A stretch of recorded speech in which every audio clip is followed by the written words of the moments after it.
But Tommy went and found the guy. This is how bad the police are. I love cops. You know me, very pro-cop. I don't think that love applies to Britain. I believe that the police in Britain are cucked to the core. I've always said about New York, F the police's boss. But there I would say F the police. Anyway, look at this. This is Tommy tracking the guy down where the police could not. The guy we just saw telling him he's going to kill his children. I think he said he's going to eat Tommy's wife's face also. Yeah. Right, so you're talking about killing my kids. How have I found you before the police have found you? How have I got you here before the police have found you? Where are you running to? I'm not going to hurt you. I'm not going to hurt you. You're threatening to murder my children, bruv. I'm not going to hurt you, okay? If I wanted to hurt you, I'd already hurt you. Okay. I'm not going to hurt you. You're threatening to murder my children. How do you think, bruv, if you've got mental health issues, you need help, bruv. If that's the case, if you're standing in front of me now, yeah? Are you going to come to my house and millennials? They always have their phone in their hand, even when they're running for their lives. Someone's brainwashing you, and I can tell someone's brainwashing you. Who's brainwashed you? Ali Dawah. Ali Dawah's brainwashed you to kill my kids. I got that from YouTube, actually. Someone said he'll kill someone and take his merchandise, like some Islamic. Have an arm wrestle. Can you have an arm wrestle, see? Oh, God. Anyway, Tommy recommends the poor boy, not poor boy, how the deranged boy gets help. Have you noticed so much of this show is dealing with the mentally ill? That's the trouble with going up against the left. We're like social workers for the mentally ill. So let's talk to Tommy about his incredible willpower and how he did not kill this man for threatening his children. Tommy, are you there? I'm here. You all right, guys? I'm all right, geezer. Now you're in Germany. I see Jack Buckby's in the background there. Jack. Do? Hey. What are you doing? Are you doing a Pegida thing? We come to Cottbus yesterday. There was a demonstration over, I know 2 weeks ago, there was a 15-year-old girl murdered by an Afghani migrant, and that was in West Germany. Then there's been there's been an explosion of violence in a city called Cottbus, which has received 8.5% of the population are now refugees and migrants. There's a little boy, a 16-year-old boy got his face slashed from side to side after the migrant had already sexually abused his girlfriend. I was watching that attack in Italy, and obviously a horrific attack, and it's all about a racist who did this horrible thing, and you go, yes, that's disgusting. And then I found out, days later, he had snapped after an 18-year-old girl was raped and dismembered by that same demographic. They chopped her to pieces. They chopped her body up. They raped her and then they chopped her body up. And it's the same again. But you'd have heard about his attack, but wouldn't have heard about hers.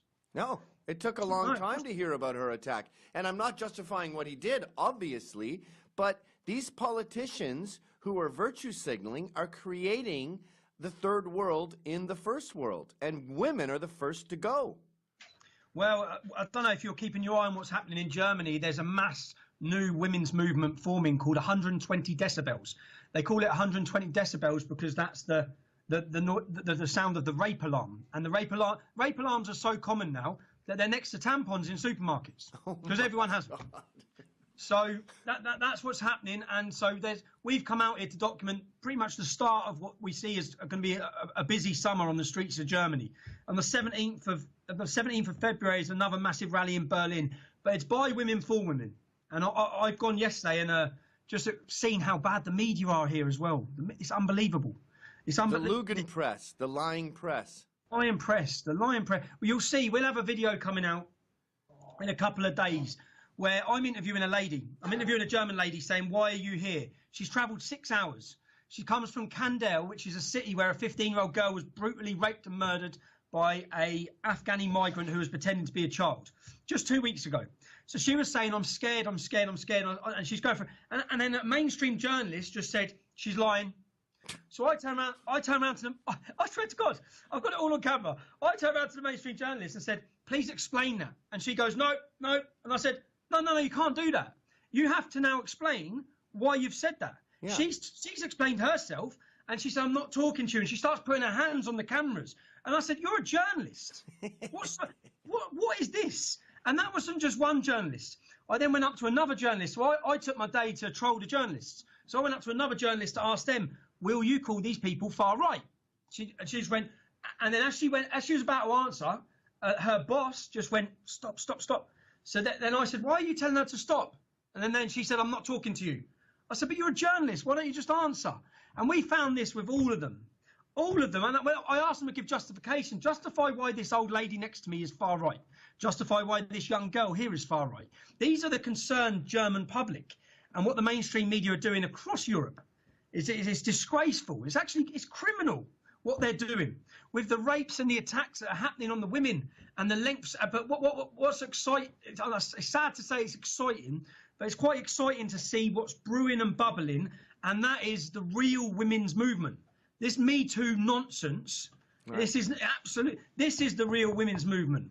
And there's a powerful video gone out. It's had millions of views saying, we are the women of Europa.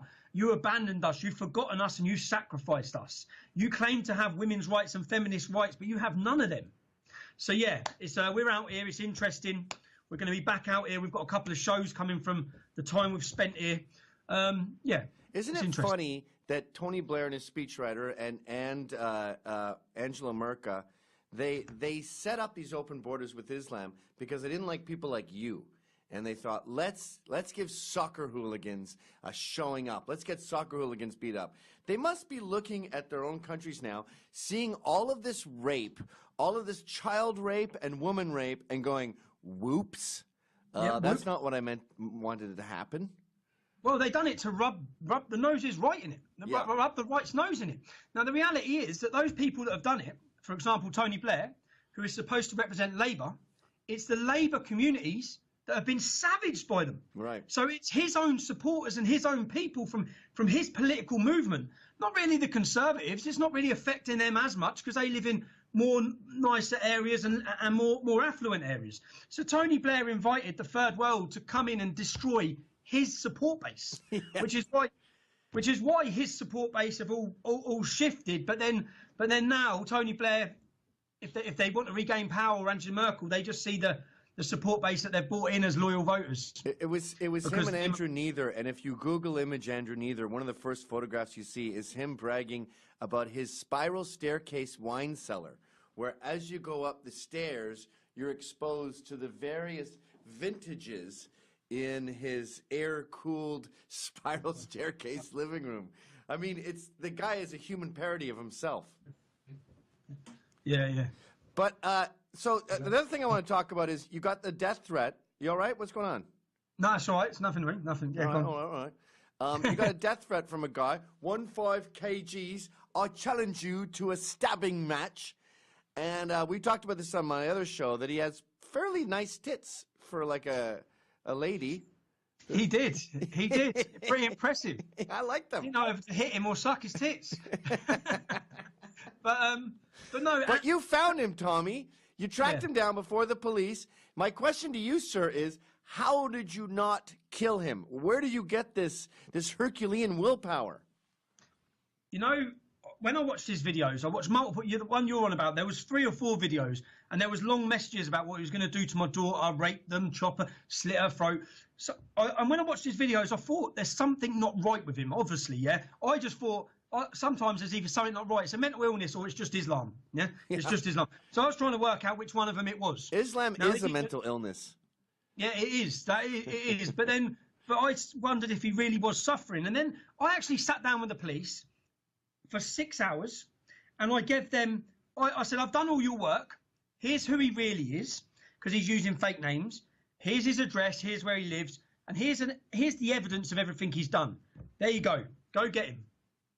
And then, so 24 hours, I thought, 24 hours later, I just sat outside his house. I sat outside there with my cousin Kev. We sat outside there for 7 hours, waiting to see if he comes out. And obviously, 6:30, prayer time, door opens and he walks out. But as soon as I saw him, and then my whole mind was thinking plenty of things to do to him. But because I had the suspicion he wasn't right. And to be honest, mate, when I got in front of him, it was like standing in front of a 10-year-old child. Yeah. It would have been sickening to do anything other than try and help him. Because the thing is, like you hear so many times that someone's suffering from mental illness. I can assure you he was suffering from mental illness. And he's not, he's schizophrenic. I found that out now.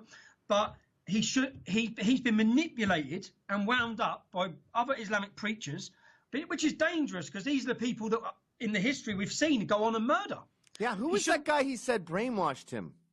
Oh, Ali Dawah, who is some, I call him Jihadi Ali. He's a bit of a joke, really. He's just a bit of a comical figure, but he keeps trying to say he's hunting me down now, and he wants to debate me. Now, I debate anyone. Right. But with him, I spoke to other Muslims who told me basically Ali Dawah's support base is 14 to 16-year-olds. They then, so he goes in for them. Then once they leave him, they go to the next one, which is Muhammad Hijab, which is, and it's a slow progression for radicalisation. And then they end up at the end in a bad place. So I thought, so by trying to challenge me, he knows that all the 14-year-old Muslims are thinking he's going for Tommy Robinson, he's challenging Tommy Robinson. It puts him in a good place. So he's trying to use me, or I keep saying you're trying to use my success, Ali, against Islam, to gain yourself a bit of a name. So I haven't wanted to give him that, but it's ended up going that way anyway. But I think really he's just exposed himself because he's a mumbling idiot, and people can see that. So yeah. Are you getting tired? No. No, I was last week. I'll be honest with you. I was last week because I said I get tired, and then I'll come somewhere like this, and then I'll see the commitment, the resolution in the German people. I'll see them stand for 6 hours and listen to speeches. I'll hear the stories about the girls. I'll read stories about the Italian girl who's chopped up and I'll read all these stories, and then I'll look at my 3 children and think we have to stop this. Right. So yeah, we have to stop. So I do, of course, get tired of it, and it's quite a depressing. If it wasn't for the humour, I have a good crack because we have a laugh with Kev every day, and that's all we spend our day laughing or crying.